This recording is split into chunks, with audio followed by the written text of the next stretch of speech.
کہ ہم دنیا کے معاملات میں موبائل کون سا ہے، کس کمپنی کا ہے، کہ اس میں خوبی کیا ہے، خامی کیا ہے، ہر ایک کو پتہ ہے۔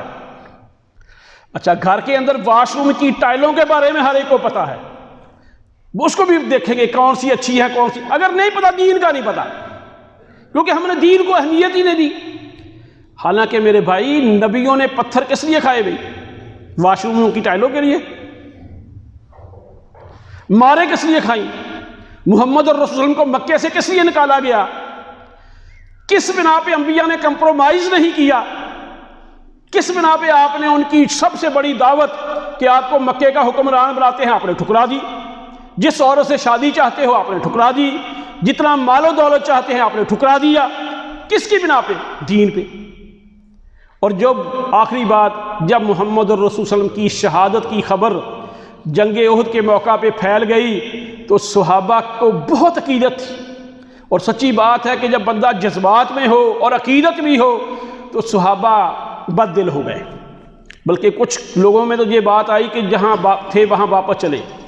تو اللہ نے کیا کہا؟ وما محمد الا رسول، وما محمد الا رسول قد خلت من قبلہ الرسل افا امات او قتلا۔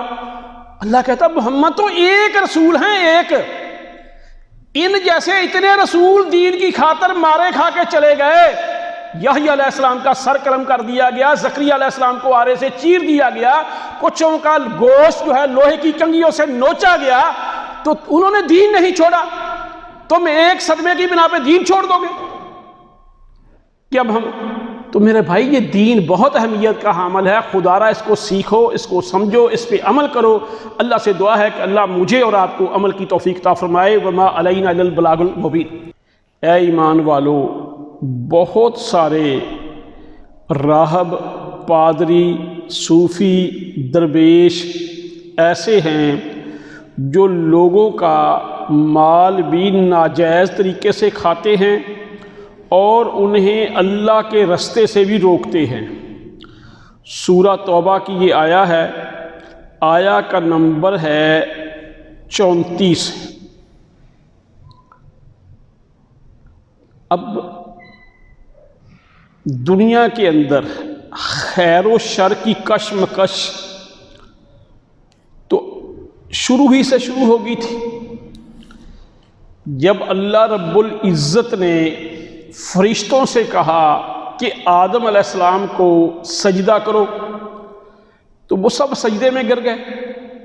انہوں نے نہیں سوچا کہ کیوں کریں، کس لیے کریں، چونکہ وہ اللہ کی حیثیت، اللہ کی حاکمیت، الوہیت، اللہ کی ربوبیت، اللہ کی شان، اللہ کی بڑائی، اللہ کی کبریائی سے واقف تھے، اس لیے وہ فوراً سجدے میں گر گئے۔ شیطان متکبر تھا، اس کے ذہن میں یہ آیا کہ میرا تو اپنا بڑا مقام ہے، وہ سوچنے لگ گیا، یعنی جو اللہ کے حکم کے مقابلے میں ذاتی عقل استعمال کرے، ذاتی سوچ کو لائے۔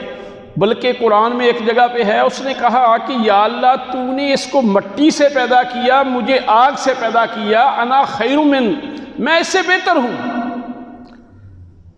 کیونکہ مٹی ہمارے نقطہ نظر سے بھی پاؤں کے نیچے آنے والی چیز ہے، پاؤں تلے مسلی جانے والی چیز ہے، آگ ایک لطیف چیز ہے، اوپر کو اٹھتی ہے۔ تو اس نے کہا جی میں اعلیٰ ہوں، تو اعلیٰ ادنا کو سجدہ نہیں کر سکتا۔ یعنی جس نے اللہ کے حکم، وحی کے علم کے آگے چوں اور چراں کی، وہ مردود ہو گیا، رد ہو گیا۔ ایسے ہی ابن تیمیہ رحمۃ اللہ علیہ نے نوح علیہ السلام کے بیٹے اور نوح علیہ السلام کا جو واقعہ ہے کہ جب نوح علیہ السلام کی قوم پہ عذاب آیا، اب نوح علیہ السلام نے کہا کہ بیٹا ہمارے ساتھ سوار ہو جا، کیونکہ جو آج ہمارے ساتھ نہ آیا وہ غرق ہو جائے گا۔ یہ اللہ کا حکم ہے، یہ اللہ کا آرڈر ہے اور یہ وحی الہی ہے۔ اب ان کے بیٹے نے بھی کہا کہ میں فلاں پہاڑ پہ چڑھ جوں گا، وہ بڑا ہی بلند و بالا ہے، تو جب میں اس کے اوپر چڑھ جاؤں گا پانی وہاں پہ کیسے آئے گا؟ یعنی اس نے وحی کے مقابلے میں اپنی عقل استعمال کی تو وہ غرق ہو گیا. یعنی عقل استعمال کی لیکن کس کے مقابلے میں؟ وحی الہی کے مقابلے، اللہ کے حکم کے بارے میں، نبی کے فرمان کے مقابلے میں. کیونکہ انبیاء جو ہیں جیسا کہ محمد الرسول صلی اللہ علیہ وسلم کے بارے میں ہے وَمَا يَنْطِقُ عَنِ الْهَوَىٰ إِنْ هُوَ إِلَّا وَحْيٌ يُوحَىٰ، کہ میرا نبی جو ہے نا وحی الہی کے بغیر بولتا ہی نہیں. یعنی انبیاء اپنی طرف سے کوئی بات نہیں کہتے. جیسا کہ یہ روایت ہم نے پہلے بھی آپ کے سامنے رکھی تھی کہ محمد الرسول اللہ صلی اللہ علیہ وسلم سے سوال ہوا کہ دنیا میں زمین پہ، روئے زمین پہ سب سے بہتر جگہیں کون سی ہیں؟ اب محمد الرسول صلی اللہ علیہ وسلم بہت علم والے تھے، آپ کا اللہ کے ساتھ ڈائریکٹ ہارٹ لائن کے ذریعے رابطہ تھا، آپ کی بصیرت سب سے زیادہ تھی، سب سے زیادہ آپ دانشور تھے. آپ نے اپنی عقل کے مطابق، اپنے علم کے مطابق جواب نہیں دیا. آپ نے کہا کہ جبریل علیہ السلام آئیں گے، ان سے پوچھ کے میں آگے بتاؤں گا. اب جبریل علیہ السلام آ گئے، آپ نے ان سے پوچھا کہ سب سے بہتر جگہ کون سی ہے؟ اب جبریل علیہ السلام اتنے اعلیٰ مقام والے فرشتے ہیں جو وحی لے کے آتے تھے، سارا قرآن انہی کے ذریعے محمد الرسول صلی اللہ علیہ وسلم پہ نازل ہوا. انہوں نے نہیں کہا کہ فلاں جگہ ہے، کہنے لگے نہیں، اللہ سے پوچھوں گا پھر بتاؤں گا. اور حدیث کے اندر ہے کہ جبریل علیہ السلام فرماتے ہیں کہ میں اللہ کے قریب اتنا کبھی بھی نہیں ہوا جتنا اس دن ہوا. تو میں نے اللہ سے پھر پوچھا کہ قرۂ ارض پہ سب سے بہترین، سب سے افضل جگہیں کون سی ہیں؟ تو اللہ رب العزت نے فرمایا مساجد، مسجد. اس روایت سے ایک تو مساجد کا مقام سامنے آتا ہے، دوسری وہ احتیاط سامنے آتی ہے کہ جس میں یہ ثابت ہوتا ہے کہ شریعت نہ ہی جبرائیل علیہ السلام کی خواہش ہے، نہ ہی محمد الرسول صلی اللہ علیہ وسلم کی خواہش ہے، نہ ہی ان دونوں کی سوچ ہے. وَمَا يَنْطِقُ عَنِ الْهَوَىٰ إِنْ هُوَ إِلَّا وَحْيٌ يُوحَىٰ، کہ میرا نبی تو بغیر وحی کے بولتا ہی نہیں. آپ نے آگے بات بتائی نہیں کہ سب سے بہتر جگہ کون سی ہے جب سے تک وحی نہیں آئی. اور آج ہمارے ہاں لوگ رٹا زیادہ لگاتے ہیں، جو معاشرے میں ہو رہا ہو اس پہ بہت چلتے ہیں، عقل نہیں استعمال کرتے. میں اس کی 2 مثالیں آپ کو عام زندگی سے رکھوں گا. 2005 میں امریکن پروفیسرز کے ساتھ، ان کی آریگن اسٹیٹ یونیورسٹی ہے، ہماری ایک ویڈیو کانفرنس ہوئی کہ ہم ادھر پاکستان میں بیٹھے تھے، پورے پاکستان کے چاند ایک لوگ تھے، وہ ادھر بیٹھے تھے. تو انہوں نے ہمیں ایک ویڈیو دکھائی کہ ان کے الیکٹریکل انجینئرز جو یونیورسٹی سے ڈگری لے کے نکلے، انہوں نے انہیں ایک سیل دے دیا، ایک چھوٹا سا بلب دے دیا، ایک تار دے دی، کہنے لگے کہ یہ روشن کرو. تو اکثر انجینئر جو ہے نا وہ تاریں غلط لگا رہے تھے. تو انہوں نے ہم سے کہا کہ یہ اتنی مسکنسیپشن کیوں ہیں، ان کا کنسیپٹ کلیئر کیوں نہیں؟ یہ آخر انجینئر ہیں، انہیں بھی اس چیز کا پتہ نہیں. تو یعنی یہ پاکستانی نہیں، امریکہ کی بات ہے. امریکہ کی یونیورسٹی سے انہوں نے انجینئرنگ کی ڈگری لی تھی. یعنی یہ کنسیپچول کلیئرٹی، ذہن کا کلیئر ہونا، ایک تو یہ اللہ کی طرف سے ہوتا ہے، دوسرا انہی لوگوں کے ذہن کلیئر ہوتے ہیں جو اپنی عقل بھی ساتھ استعمال کرتے ہیں، ورنہ لوگ نقل پہ چلتے ہیں. مثلا ہم سائنس ٹیچر یعنی پڑھاتے رہے ہیں، اردو میں ہمارے استادوں نے ہمیں یہ پڑھایا تھا ٹھوس مایا گیس، ٹھوس مایا گیس. حالانکہ مایا اردو زبان میں لفظ ہی نہیں، جس کو وہ مایا پڑھتے تھے اگر اس کے جوڑ کریں تو وہ مائع بنتا ہے، مائع. لیکن آج کے بڑے بڑے پی ایچ ڈی پروفیسر بھی اس کو مایا ہی کہتے ہیں. یعنی جو معاشرے میں ہو رہا ہو نا، لوگ مکھی پہ مکھی مارتے ہیں، بعین ہی ہم نے دین کے بارے میں بھی عقل نہیں استعمال کی، بصیرت نہیں استعمال کی، دین کو سمجھا نہیں۔ اب عقل استعمال کرنے کا مطلب یہ نہیں کہ قرآن کی آیا آئے تو آپ سوچیں کہ میری عقل میں نہیں آتی۔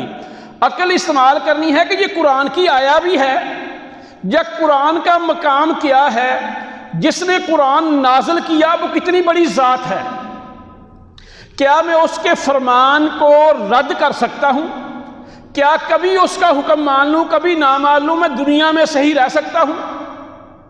مثلا ایک سپاہی فوج میں بھرتی ہے، اب فوج میں ہوتے ہوئے وہ چیف آف آرمی اسٹاف کی کبھی کوئی بات مان لے کبھی نہ مانے، آپ ہی بتاؤ کیا فوج میں رہ سکتا ہے وہ؟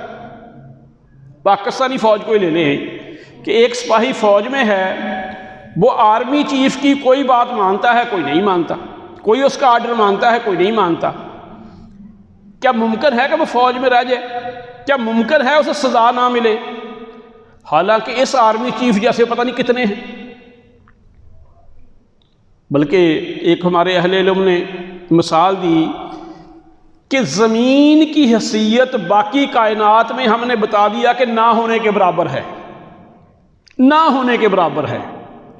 یعنی جیسے ہوا کے اندر ایک ذرہ اڑ رہا ہے، اس ذرے کے 4 حصے کر لیں، ایک حصے پہ سمندر ہے، سمندر نہ 3 حصوں پہ، 3 حصوں پہ پانی ہے، ایک حصہ خشکی ہے۔ اب جو ایک حصہ خشکی ہے اس میں چولستان بھی ہیں، اس میں ریگستان بھی ہیں، اس میں ہمالیہ جیسے پہاڑوں کے سلسلے بھی ہیں، اس میں کچھ میدانی علاقے بھی ہیں۔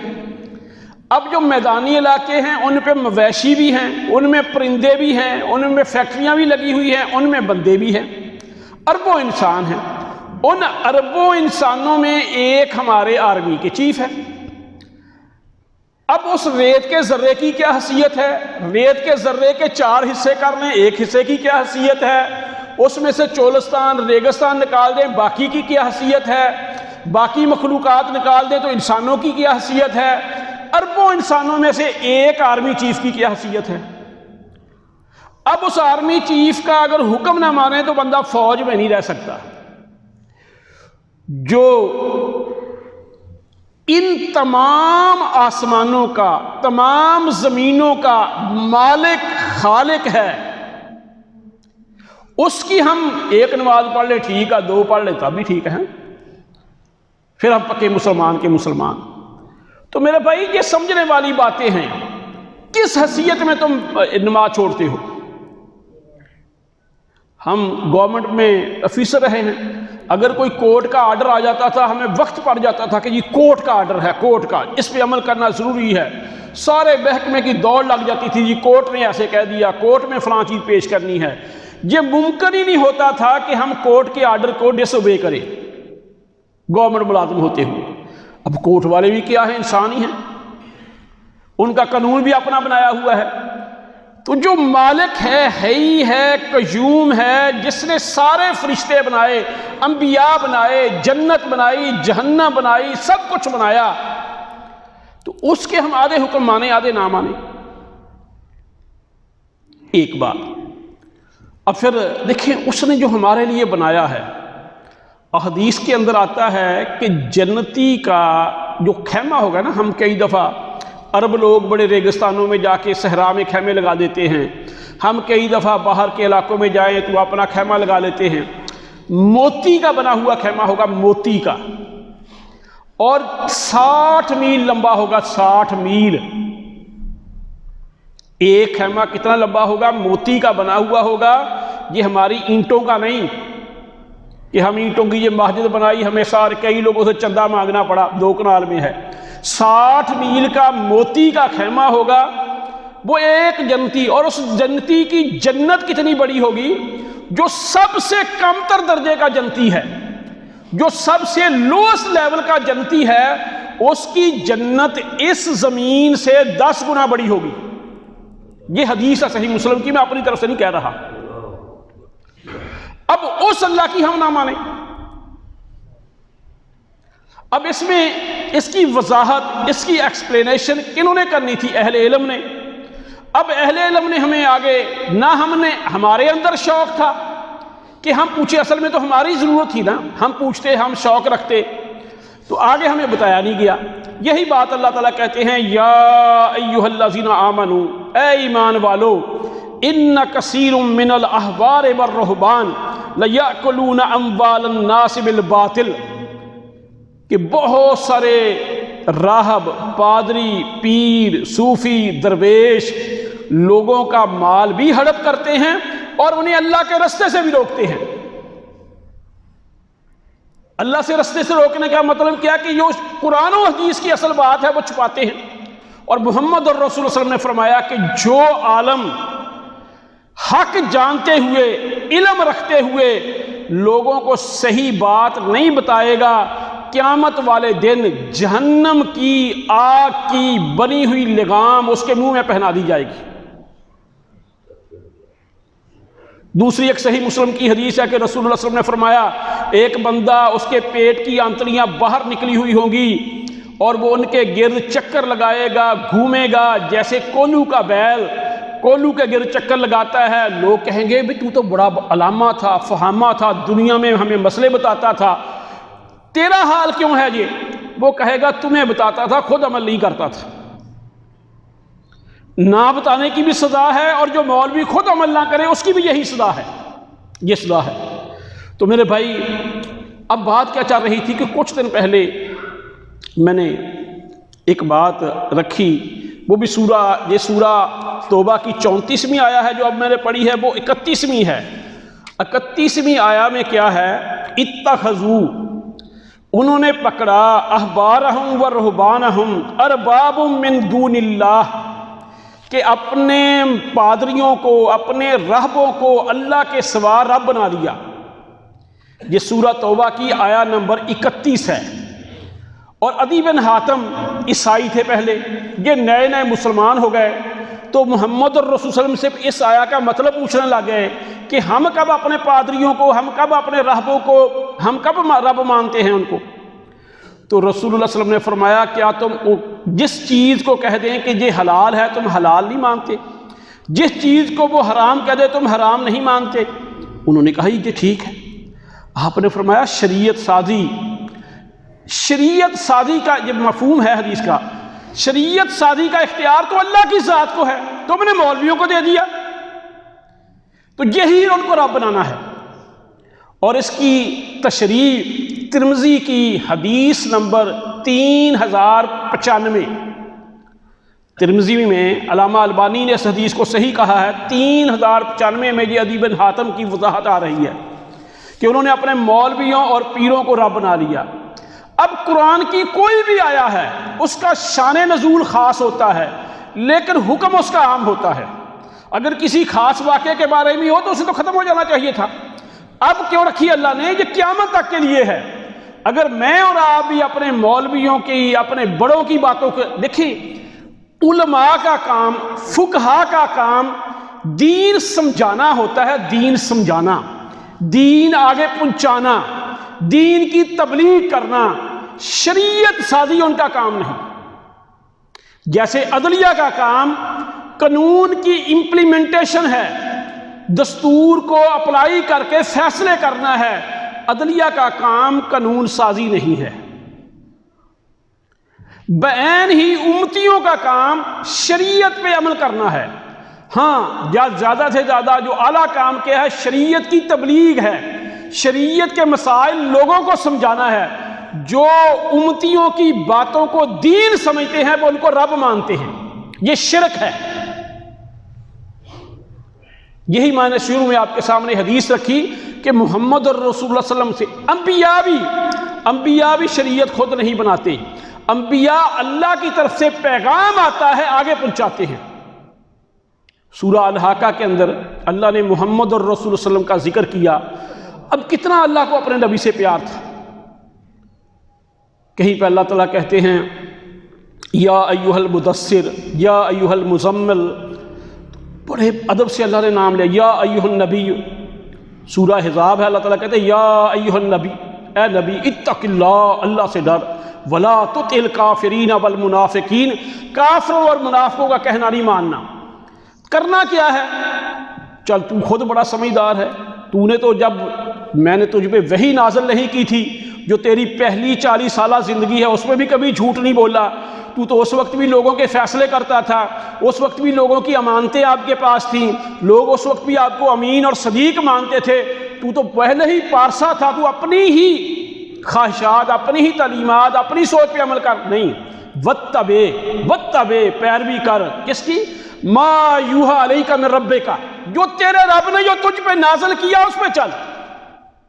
کس کو لے کے طرح کریں؟ محمد الرسول صلی اللہ علیہ وسلم۔ آج کہہ دیتے ہیں جی ہمارے مولویوں نے کہا، ہمارے فقہا نے کہا، تو میرے بھائی میں اب علانیہ کہتا ہوں، اللہ مجھے معاف کرے، یعنی میری قرات اتنی اچھی نہیں، مجھ سے غلطی ہو جاتی ہے، اردو کا بھی تلفظ اتنا اچھا نہیں ہے، کئی دفعہ ان کے بھی الفاظ میں کمی، لیکن الحمدللہ جو معنی جو مفہوم ہم بیان کرتے ہیں بغیر تحقیق کے نہیں بیان کرتے، انشاءاللہ وہ ٹھیک ہوگا، وہ کتاب و سنت کی روشنی کے مطابق ہوگا انشاءاللہ العزیز۔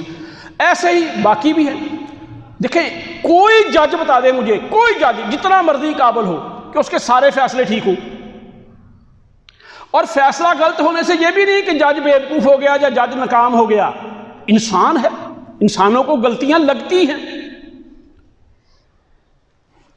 تو میرے بھائی اسی طرح ہمارے فقہا علماء وہ بھی ان کی ججمنٹس ہیں کہ انہوں نے استنباط کرتے ہوئے استدلال کرتے ہوئے بشری تقاضے سے کہیں بھول ہوگی، اگر بھول بھی ہوگی وہ اللہ کے ہاں بری ہیں، وہ اللہ کے ہاں بری ہیں، کیونکہ وہ اپنی باتیں کہہ گئے ہیں۔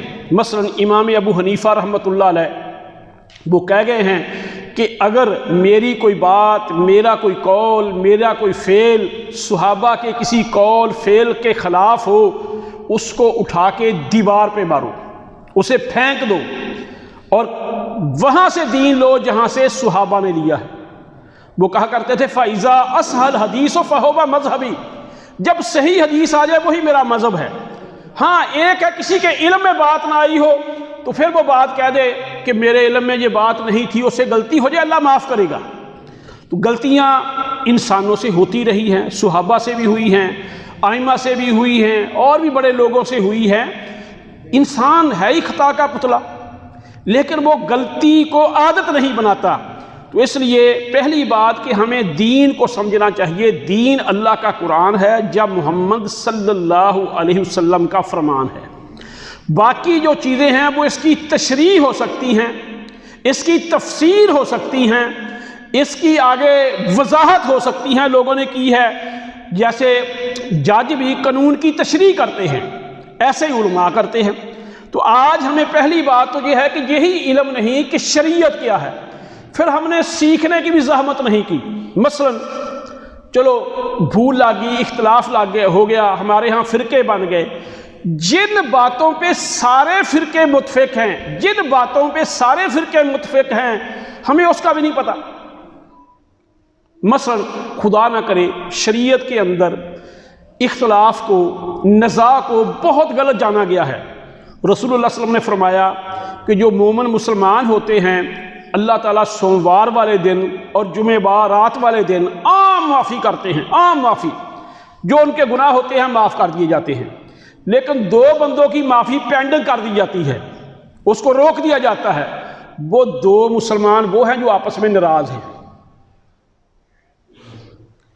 تو اس لیے آپس کی ناراضگی کو بہت برا گنا گیا، طلاق کو اس سے برا گنا گیا، لیکن یہ بالاتفاق ہے، بالاتفاق مسلمانوں کے تمام گروہوں کے نزدیک کہ بندہ مذاقاً طلاق دے، بندہ سوچ کے دے، عقل سے جیسے بھی دے، وہ طلاق ہو جاتی ہے، اور ایک دفعہ ہی کہنے سے طلاق ہو جاتی ہے، دوسری یا تیسری دفعہ کہنے کی ضرورت ہی نہیں۔